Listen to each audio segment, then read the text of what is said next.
Hi, welcome along to AFTV Transfer Daily, the show that keeps you up to date with players that have been linked with a summer transfer and moved to Arsenal. Looking forward to the game tomorrow, Leicester City versus Arsenal. Last year it was a stunning game, 5-2 to Arsenal. If we could only repeat that or something near to that tomorrow, it'd be absolutely fantastic. Just to get rid of the whole doom and gloom, just to take our focus off of transfers for 1 minute, that'd be absolutely incredible for me.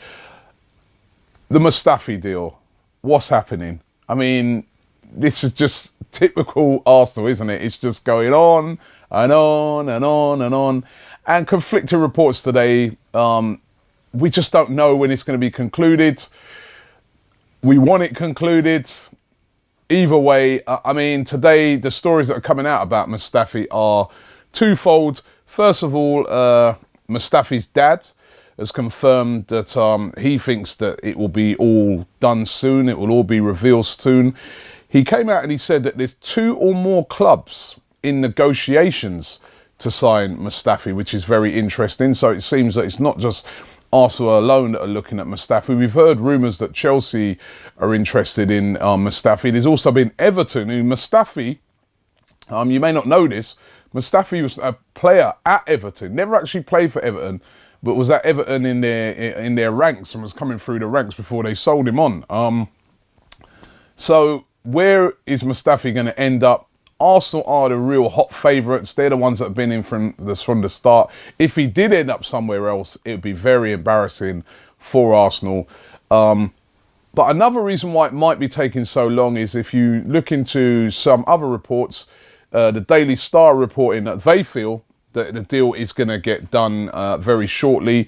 They're sort of quoting a lot of the Italian journalist Emanuele Giallini, who we know he's had a lot of rumours this summer that have not come true. However, he did kind of break the Mustafi story. Now, he's saying, Giallini, that the reason why it's taken so long is that Arsenal wanted to see the extent of Mustafi's injury. Now, Mustafi's been sidelined. He's had a sort of slight injury. And, of course, Arsenal don't want to buy an injured player. Remember Kim Källström? So they've been sort of monitoring the situation. They've been, just making sure it's all right.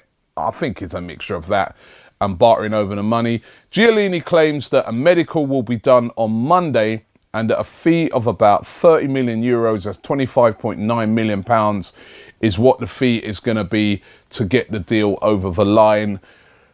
It's going on and on and on. We're going to have to wait and see what happens. We could have done with him a week or so ago. And if we do get him, he's not going to be match ready straight away by the sounds of it. It's going to probably take him a couple of weeks to get up to speed. It would just be another boost, I think, that we've got in another player. We need a defender. Arsene Wenger admitting yesterday that, listen, we've been in for a defender for a while. I remember I spoke to Giménez over there in LA, and he said to me at the time that they were looking for an experienced defender. So that's why it's frustrating it hasn't been done yet. But are those some of the reasons why it's taken so long? I don't know. But whichever way you're looking at it, it looks like there will be some sort of conclusion to this Mustafi thing very, very soon. Arsenal also been linked with, again, and I mentioned this yesterday, José Giménez, who plays for Atletico Madrid. Excellent player, young player, Uruguayan international. They're talking about this guy's the next big thing. Now, he apparently has a release clause of £56 million. And Arsenal have been linked with him. There's reports that Arsenal are hopeful that they could sign him for around about £40 million and get the deal done. And they're in talks with Atletico Madrid at the moment. Now, I just see this as a highly unlikely deal. Number one, Giménez, as I said on yesterday's show, he's like the heir to Godin. When Godin sort of moves on because Godin's getting old, it's Giménez who they're looking to take over from him. He's still he's a very young player, still inexperienced. And again, that's another reason why I'm wondering, because in my talks with, Giménez, and when you hear what Wenger says, it looks like they're looking for an experienced defender, which Giménez is not an experienced defender. He's still quite a young player, still got a long way to go. So, and then the other thing that I just think to myself, no, wait, £40 million or a £56 million release clause. If we bartering over paying 20 to 30 million pounds for Mustafi, why are we going to go pay 40 to 56 million pounds for this guy? I just can't see it. There's no way I can see that happening. I don't think Atletico Madrid will let him go either. So I'd be absolutely shocked. I mean, there's been guys like Koulibaly and all that has been linked, and Arsenal just looked at that fee of like 40 million plus and just said, no way. And you heard Wenger yesterday talking about, you know, players being signed for astronomical fees, and when it don't work out, Mangala's the one, when you speak about defenders, that really jumps out. The massive fee that Manchester City paid for him, it's not worked out at all, and they're kind of stuck with him. They can't get rid of him. Big wages, big fee. All right, I know they got multi-billion pound owners who can swallow that, but Arsenal as a football club can't. I just can't see the Giménez thing happening. But again, we're linked with him today, but I'm sorry, for me, I can't see that. Danny Welbeck, some great news on Danny Welbeck. Now, we don't often get this sort of news as an Arsenal fan, right? As a matter of fact, you never get this news. We normally find out that a player's been injured. He's out for 3 weeks initially, we hear. Then it turns out to be 3 months. Then it could end up being the season.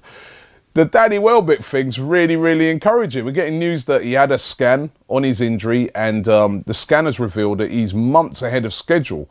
That it's healing up really, really quickly. Of course, he had that injury to his knee. That it was suspected that he'd be out for a whole year.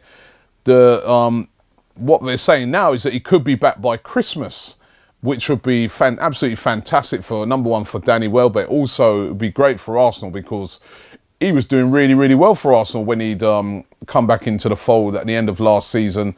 So Danny Welbeck could be back by Christmas, according to these reports, or maybe just after Christmas, which would be absolutely fantastic, especially for Arsenal. However, the only worrying thing about that is our manager, Mr. Wenger, will be sitting there going, don't need a striker then, do I? Danny's coming back. You know, he'll be back in a couple of months. Why spend £40 million on a striker when Danny's going to be back? Now, for me, you can't gamble on that. Even if he was back for around about Christmas, you're going to have to ease him in slowly. You saw last season when he came back, they were trying to ease him in slowly. They'd have to probably even more this time, ease him back slowly, because a knee injury is something that you could just go, you know, just on the wrong side of it and you're back to square one again. So we can't gamble on that. And for me as well, I think Danny Welbeck in Arsenal's team is better on the left-hand side. Left-hand side, with his speed, with his trickery, the fact that he gets up and down the pitch, he adds brilliant balance to our team. I would rather see Danny Welbeck on the left than going playing as an out-and-out centre-forward. We still need to get a striker, a prolific striker is what Arsenal needs. What's happening with Lacazette? It's the trail seems to be going colder and colder and colder. Lacazette, to me, this week issued a sort of come and get me plea when he said, listen, if there was offers out there that too hard to refuse, I don't want to be in the position to refuse them. All right, I know the manager of the club has come out and said that Lacazette is not for sale.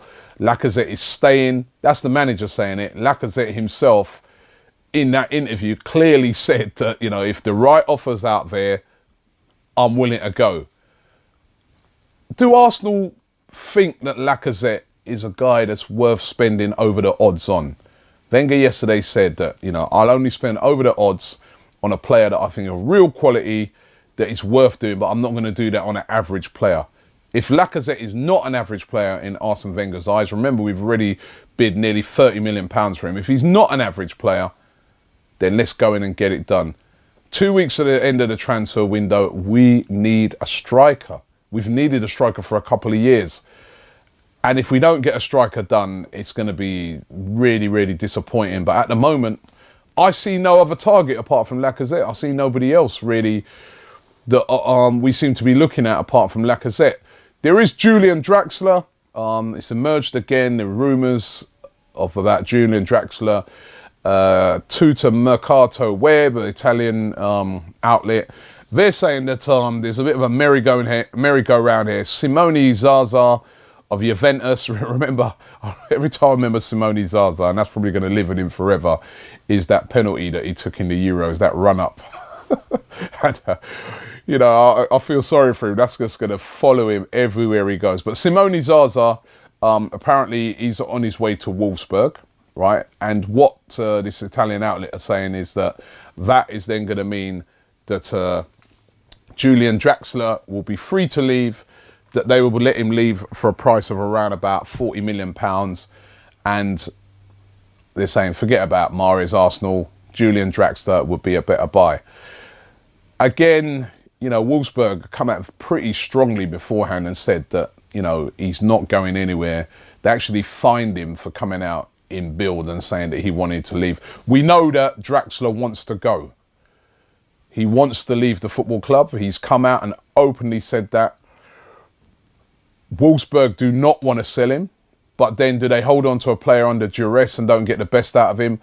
Or if Arsenal really wanted him, would they go in with a mega bid for Julian Draxler? And do we need Julian Draxler? We've heard it before that we could possibly play him as a striker, but I don't know. Do we need Julian Draxler? You know, this is the time when players like Ox and all that are really going to have to step up and show that we don't need a player like Julian Draxler. But let's wait and see what happens with that one. Let's get into a couple of the comments. Man United fan here, right? Man United Salford Reds. He says, don't jump the gun on these things, says Robbie. Didn't you go to Leicester trying to imply that Mahrez is on his way to Arsenal because there is no picture of him on their advertising of their new kit at the stadium? Yes, I did. Well, hold on. I didn't go to Leicester just for that, mate. I went to Leicester because we were doing a feature on the Man Like Robbie show. We were doing a review of the weekend. Sorry, we were doing a review of the season and looking forward to it. And we thought, let's go to the home of the champions and do it. And that's why I was in Leicester. And then I saw that picture and I thought I'd have a laugh about it. I mean, it's a laugh, mate. All right.